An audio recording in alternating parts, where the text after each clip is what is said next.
Something happened yesterday that Falcons fans have been trying to ignore for weeks. But after that game, there's no hiding from it anymore.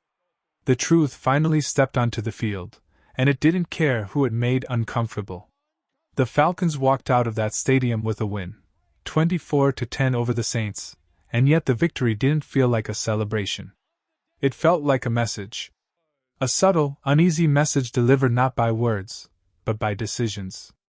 The coaching staff made their thoughts clear yesterday, louder than any press conference ever could. You could almost feel it in the air, like a quiet tension hanging over the sideline. Something about the way they called plays. Something about who they trusted, and who they didn't. But before diving into that storm, let's talk about what actually went right. Because yes, there were moments worth appreciating. For the first time in weeks, the Falcons snapped their losing streak. The stadium felt different when the clock hit 0. Relief. A breath everyone had been holding for too long. And oddly enough, the hero of that relief wasn't a quarterback, or a receiver, or even a defender. It was the kicker. Zane Gonzalez walked out there with ice in his veins and a calmness the Falcons haven't felt from that position in years. Every kick was clean. Pure. Confident. Fans held their breath expecting heartbreak, and instead got perfection. After 5 straight losses, even something as simple as a reliable field goal felt like a gift. And defensively? They showed a pulse. Only 3 points allowed. The Saints' lone touchdown came on a pick six, not on the defense. Holding any NFL team to a field goal over 4 quarters is rare, and the Falcons pulled it off. It wasn't dominant, but it was gritty. It was stubborn. It was necessary. But let's be honest. The offense didn't look good. It simply looked functional. 3 of 12 on third down. 13 first downs all game. Almost as many penalty yards as moments of excitement. This wasn't explosive football, it was survival. A team that wasn't good, but wasn't disastrous either. And in the middle of a 5-game skid, not disastrous, actually felt like progress. Yet all of that, every kick, every defensive stand, every moment of relief, was overshadowed by the uneasy story unfolding behind it. Because the real conversation, the one that no fan wants to have but every fan needs to hear, is about the 2 quarterbacks whose futures now feel tangled in uncertainty. Kirk Cousins and Michael Penix Jr., and if you watched how this game was coached, if you listened closely to what Raheem Morris said afterward, you could feel the truth creeping in. These coaches don't know what to do with Michael Penix Jr., they don't trust him. They don't have a plan for him. And yesterday, that became clearer than ever. And just like that, a win became something far more complicated. There was something unsettling in the way Raheem Morris spoke after the game, something that made the room feel heavier, like everyone understood the truth but no one wanted to say it out loud. His words didn't explode or shock, but they carried a quiet weight, the kind that sinks slowly and painfully once you realize what he's really saying. Because the message behind his comments was simple, and it was brutal. The Falcons do not trust Michael Penix Jr. Not with the offense. Not with the system. Not with the moment. You didn't need a press release to see it. You could see it in the play calling. You could see it in the hesitation. And when Morris finally spoke, the uncertainty became impossible to ignore. He praised the deep shot to Darnell Mooney, a beautiful 49-yard strike that sparked life into the building. He said it was a play they had been setting up all year. But anyone watching this team knows that isn't true. This offense hasn't been building toward deep shots all year. They haven't been stretching the field. They haven't been attacking vertically. That part of the playbook has been gathering dust. The only time it came alive was when Michael Penix Jr. briefly brought that spark, and then when Kirk Cousins returned. So why would Raheem Morris say that? The answer came only a few breaths later. He said Kirk Cousins is more comfortable under center than Penix is. Technically true. But beneath the surface, that wasn't analysis. It was a confession. A subtle, uncomfortable acknowledgement that the coaching staff doesn't trust Penix to run the full offense they want to run. And once you understand that, everything else suddenly makes sense. Because if Penix could handle the same plays, the same looks, the same structure, the offense wouldn't transform the moment Cousins steps onto the field. But it does. It becomes tighter, more traditional, more familiar. With Penix, the entire identity seems to shift into something experimental, almost like the coaches are trying to build a different offense altogether. Then came the most revealing stat of all.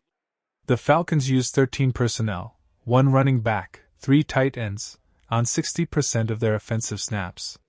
The highest rate any NFL team has used in a single game in nearly a decade.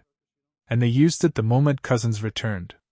Why didn't they do this with Penix? Because they don't think he can execute it.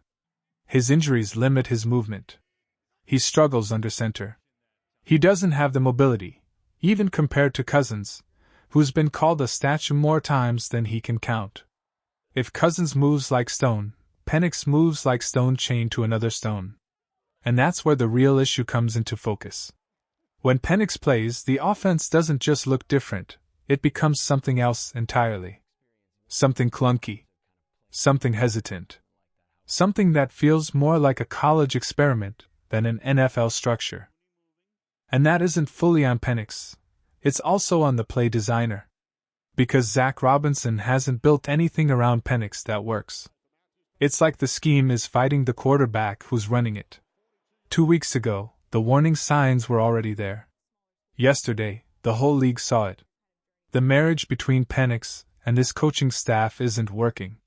And the coaches have started admitting it, quietly, indirectly, but undeniably. There's a moment every quarterback faces eventually, when the defenders close in, when the pocket begins to collapse, when every instinct tells you to stay calm even as your heartbeat starts to race. It's the moment that separates quarterbacks who can survive in the NFL from those who can only function when everything is perfect. And right now, Michael Penix Jr. is being swallowed by that moment. Playing under center in the NFL isn't just about taking a snap. It's about timing. It's about footwork. It's about trusting your body to carry you through a long, deliberate drop back while chaos builds around you. Kirk Cousins can do it, even with his aging legs. It's slow, it's deliberate, but it's functional. He steps back, surveys the field, and lets the play fully unfold. Penix can't. His injuries won't let him. Every time pressure comes, you can see the panic flicker in his eyes. Not because he's afraid, but because he knows there's no escape route. He can't roll out the same way. He can't reset the same way. He can't buy time the same way. His body betrays the design of the play. And when a quarterback can't move through the drop-back rhythm, everything collapses with him. That's why the coaches have been forcing this pistol look. Not because they love it. Not because it fits their long-term vision. But because it's the only way they think Penix can survive right now. But yesterday, for the first time in a long time, Atlanta finally looked like an NFL offense again. Under center. Play action. Timing routes. Structure. Identity. And who was running it? Kirk Cousins. Not because he's the future. Not because he's elite. But because the coaches trust him enough to run the offense the way it was meant to be run. He didn't light up the world. He didn't dominate. He simply handled pressure, 8 completions on 10 blitz attempts, a touchdown, no panic, no chaos. So naturally, the question burned, what happens when Penix faces that same pressure? The numbers tell a painful story. A quarterback rating in the mid-60s. Completion percentage barely above half. A yards per attempt number that screams hesitation. A PFF grade that sits in the concern zone. In short, Penix succeeds only when the pocket is clean. And clean pockets don't exist in the NFL, not for long. This isn't an attack on him. It's not hero worship of Cousins either. It's the reality the coaches are wrestling with. Because when Cousins takes a snap under center, the entire coaching staff relaxes. You can see it in their body language. You can see it in the rhythm of the game. The offense opens up, run schemes, play action fakes, layered concepts. They can call the plays they actually want to call. With Penix, everything shrinks. Everything gets improvised, compressed, redesigned. The whole structure bends around him because his injuries and limitations force it to bend. And the coaches know it. Raheem Morris's comment after Penix's injury said it all without saying anything. You have to change the quarterback plan. That wasn't a throwaway line. It was an admission. A quiet, uncomfortable acknowledgement that the plan they built may no longer fit the quarterback they drafted. And now, the most painful question of all hangs over the franchise. Is the marriage between Penix and Atlanta already cracking? We've seen this movie before. Josh Rosen. A new regime. A new direction. A brutal, quick ending. Penix has talent. That part is undeniable. There's arm strength. There's accuracy. There's something there.